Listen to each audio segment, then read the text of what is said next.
So my name is Brittany Marie Ahrens, and I am here to share my stories about water and what it means to me as someone who grew up in Jamaica, which means, or originally meant Jamaica, which means land of wood and water, and the impact that that's always had on my life and what keeps me going. I grew up in a town called Ocho Rios, and that's, you know, 8 rivers in Spanish. And so I've always just been surrounded by and immersed in a world of rivers, streams, oceans, water, like my entire life because I grew up along the coastline. I can't go to sleep without like a white noise machine that plays the sound of water or playing it from my phone. Like it's just, It's beautiful. it's always been there. I came here to Hollins. They recruited me from high school when I graduated. Yeah, and so that was back in 2012. Okay. And so I was one of 4 international students there. And I had been coming from an all-girls school. I had 7 years of a Catholic high school, all-girls high school background in Jamaica. And so going to a women's college, it was like, well, it's life. Thankfully, they have little reservoirs and, they had, like Carvin's Cove, and it was really therapeutic. It's something I kind of took for granted, just always having access to water and streams and all the life around it. And when I moved to like Southeast, I didn't even know about Tinker, like the Tinker Greenway. I didn't even know greenways existed, and so here, ever since I've lived in Roanoke, it's always just brought me back to a sense of home and normalcy. It was always fun to experience a world where people always felt comfortable being outdoors. And that was definitely Hollins. I mean, like they had a Hollins outdoor club and everything. It was just normal to hike or bird watch or just chill outside, just sitting on a hill.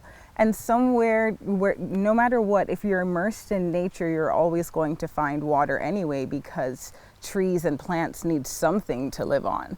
And so it just feels healthy and necessary to be around it.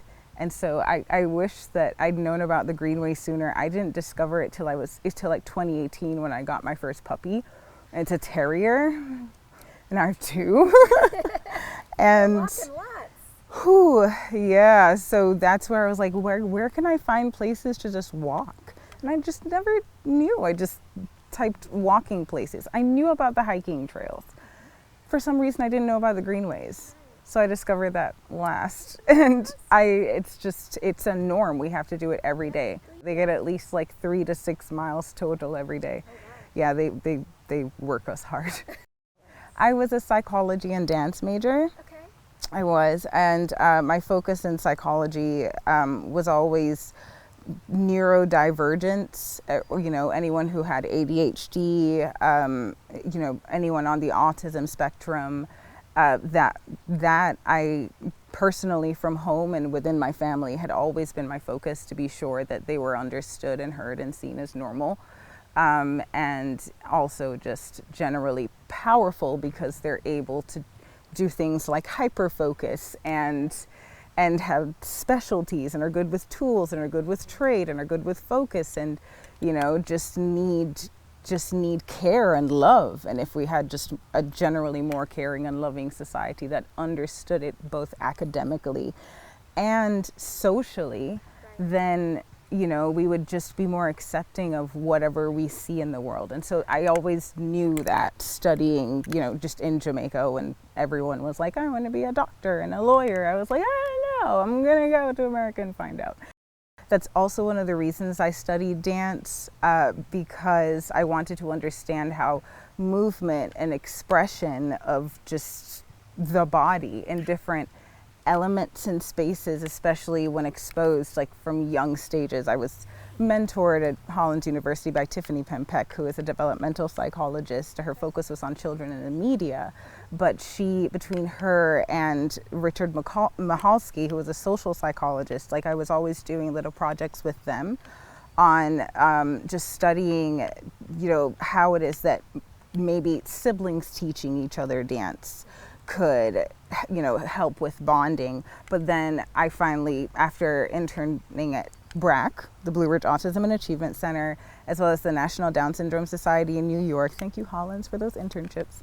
And the National Dance Institute, also in New York, and the Lighthouse Institute for the Visually Impaired. Like I'd gotten several opportunities to just teach children, with any kind of disability. I always say, no, if you're disabled in one way, then you're just going to be enabled in another. Like, it's fine, and so just teaching them how to adapt to expression in any kind of way, language, body language, but being inside, outside, and feeling water. I always saw, especially in terms of like texture, just the need for texture was something that always fascinated me, but just the need for all elements.